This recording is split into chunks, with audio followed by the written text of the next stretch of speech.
Hi guys, how are you all? Welcome to Week 8 Task 2! Yes indeed, we're Week 8 Task 2. Amazing how quickly this is all going, isn't it? So, for those of you who have just completed Task 1, well done. You might see something familiar on the table. Still with us, so he is. Very good. So after that one where we had loads of gluing and sticking and all those good stuff, we're going to crack on with Week 8 Task 2. So a little bit different, okay? Lots of little finger work on this one.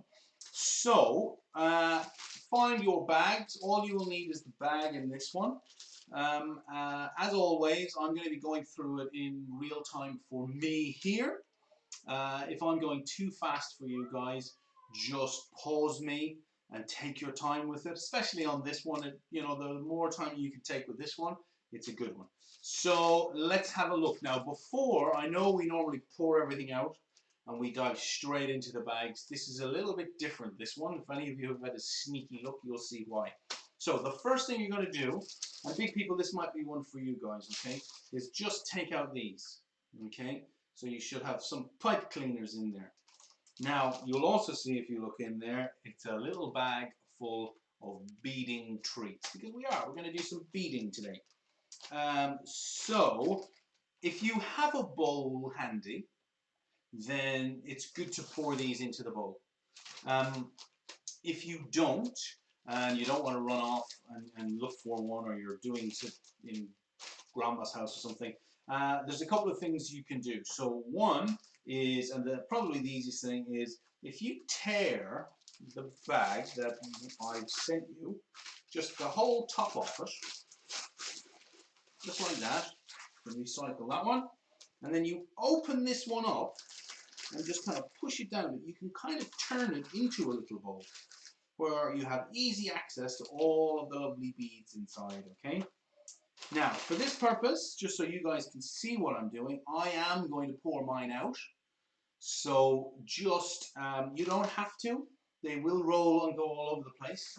I'm in a relatively controlled environment, so I don't mind doing that. But, you know, a bowl or even, I've just spotted I've got over here, maybe I'll use this, just a paper plate.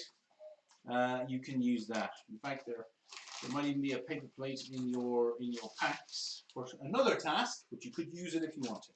So I'm going to pour them out just because I want to be able to have a nice view and see everything, all the goodies that we've got in here. I'll leave that out of the way. So you'll see in here we've got loads of beads. We've got wooden beads. We've got that are spheres and have paint on them. We've got some long beads that are like little pasta tubes. Some plastic beads. We've got some really shiny beads, square beads. Wow, there's loads of cool beads in here. So today we're going to be doing a necklace. Okay, so a necklace for mommy or daddy, which is always nice to have a little present. So, for the moment, leave your beads there or in the bag. And the first job will be unwrapping the pipe cleaners. Okay, so let's unwrap the pipe cleaners. Very good. Now they'll probably be a little bit bendy like this, just because they've been in the bag for a while. So if you can do your best to just give them a bit of a straighten, you don't have to, it just makes it a little bit easier. Right, so what we're going to do is we're going to take two ends like this, and we're just going to put them together, okay? So the two ends, up on the end, they're as straight up on the top as they can be together like that, okay? I'm going to just pull these apart so you can see what I mean. So don't worry about that bit. So just that bit. And all I want you to do, now big people, you can start this, but it's always good to associate an action with a word. So all we're going to do is take them and twist, okay? So we're just going to hold, get your fingers and twist. We try. It's tricky, but let them have a go. Remember, this is how we learn. We're going to twist, okay? Give it a go, see how you get on with it. Pause me if you need to. It's quite good fun, because twist is a good word. Well, when we put 2 or 3 twists in there, all I want you to do then is take the 2 long ends and pull them. So we should end up with a big long one, but with those 2 like rabbit ears sticking out. Ooh, nearly went up my nose. Okay, now what we're going to do with those 2 is flatten them down and then do some more twisting.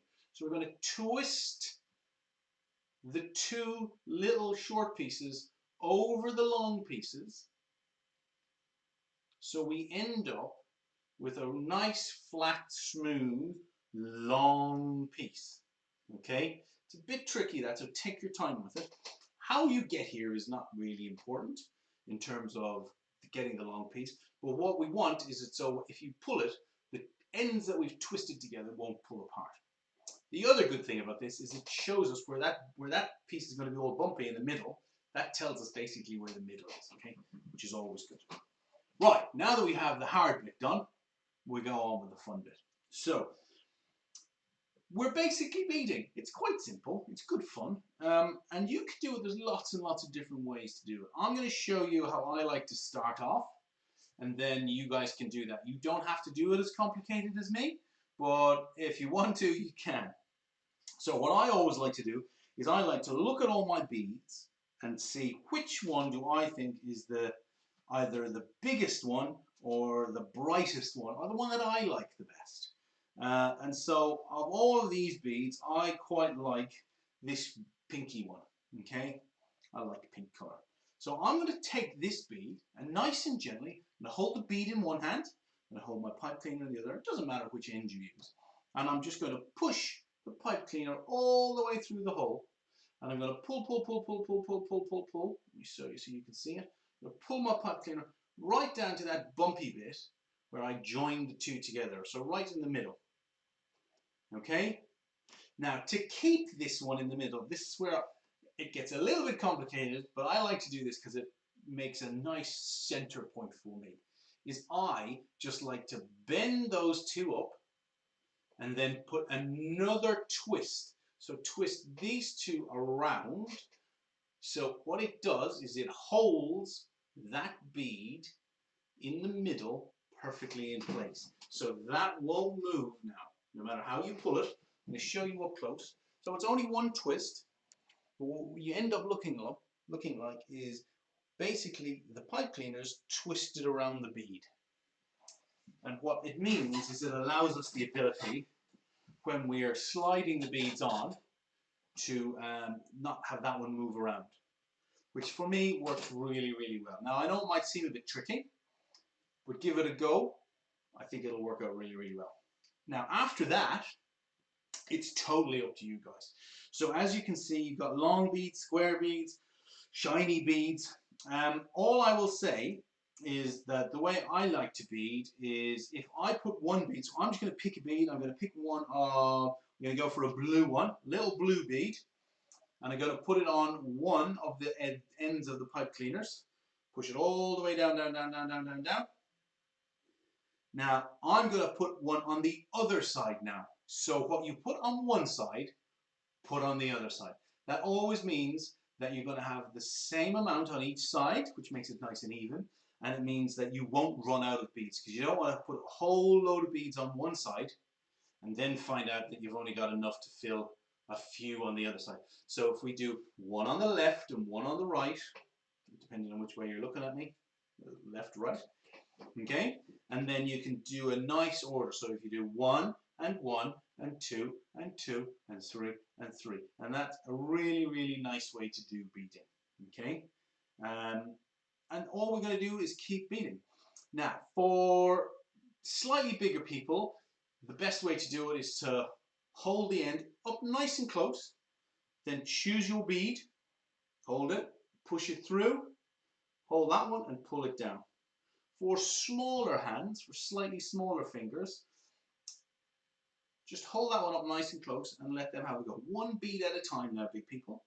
And you have to be patient, okay? It's going to require a little bit of patience for them to take their time. If you're finding it a little bit tricky to use your fingers to bead, which is perfectly fine and perfectly normal, another quite good fun way to do it is if you put a bead on the table. So I'm going to use my plate because it's nice and white. Oops, rolling away. So I'm going to take this little one here, and all you do is you can get your little people to hold the end of the pipe cleaner, and rather than trying to get that hand-eye coordination, that might take a little bit of time because two hands moving, that bilateral coordination, takes time to practice, so that's fine. And that's the great thing about this, is it's fun to practice.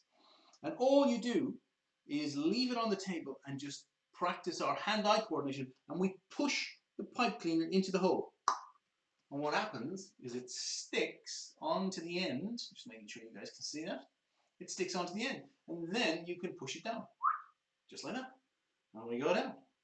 And then the other side, and you can do exactly the same. Maybe we could say, hey, shall we find a red one? And we pull out, oh, there's a red one. And we get our pipe cleaner and we push it on, just like that. Slide them in, beautiful, right down to the bottom, and we just keep going. So, have a go at some of those different techniques. I'm going to keep beading. I'm not just going to leave you guys. I'm going to keep beading, and I'm going to get to the end. So you guys can stay with me. I'll tell you when I get really close to finishing off my sequence. I'm just going to keep talking alongside with you guys, and we're going to keep beading. So, carry on. I'm going to go with this kind of funny pasta, long, tubey one. And I'm going to try and do, not necessarily a colour pattern, but I'm going to try and keep the same bead on each side. So I've done 3 of the little round beads, and then I've done one of that long wooden bead. And now I'm going to go and find some more of these ones, plastic ones. Push that one on one side. Then I'm going to do the same on the other side. You're probably all shouting at me to be quiet while you're concentrating. But you can just mute me if you want to, you know. If you don't want to listen to me, that's absolutely fine. So, and again, I'm beading just at my own pace. I'm not going to fast forward you guys or leave you guys to do it on your own. I'm just going to keep going. And again, I've decided, if you wanted to, you could make a sequence of, have a look through all the beads and see how many colors, if you've got 2 oranges, and do them in 2x2s. So you got 2 of the same colors of the same thing, and put those, and put 1 on each side, so you could do a proper pattern or a proper sequence. And if you guys want to do that, you should do that. Take your time, because they're not necessarily all built. You don't necessarily have 2 of everything, but you know, there's probably 2 shiny ones, or 2 plasticky ones, or 2 wooden ones. So you can completely do it any way you want, and you can take your time. And what's a good idea to check is every now and again, just to make sure, if you're like me and you're talking, you might have forgotten how many you put on one side, you can just count. We go 1, 2, 3, 4, 5, 6, 7, 8, 9, 10, 11 on that side. 1, 2, 3, 4, 5, 6, 7, 8, 9, 10, 11 on that side. Yay! It's like I was concentrating. And so I'm going to put 1 more on this side. And of course, you don't have to use all the beads. Okay, if there's ones you don't like, don't use them. It's absolutely fine. I've got some of these nice wooden ones now. I'm going to put so I'll put some plastic ones on. Now I'm going to put these nice wooden ones on. And I am going to go, let's see, I'm going to do 2 more on each side. And I think that's going to be enough. 1 on that side, and I'm going to finish them off with, should I do the big wooden ones or the small wooden ones? Oh, I'm going to go with the big wooden ones. Why not? So, big wooden one on the end, and a big wooden one on that end. Beautiful. Look at that for a necklace. And then all you need to do to finish him off, just like we did at the very beginning, take the 2 ends, twist them together like that, and there is your beautiful necklace for mummy or for daddy. Very, very good, you guys. Now, big people, as always, when we're crafting with little things like these, and as we've said numerous times before, our crafts are for display and not for play. So just make sure that this is present for you. So just make sure that you guys hold on to it, okay? Really, really good job, you guys. Well done. Thank you, as always, for joining us and for being part of the gang. And we look forward to seeing some of your lovely photographs from this week's craft, and hopefully we'll see some of you on Thursday morning for our live sessions, and if not, we videos for next week will be up next week, and have a lovely week. Take care of yourselves. Bye.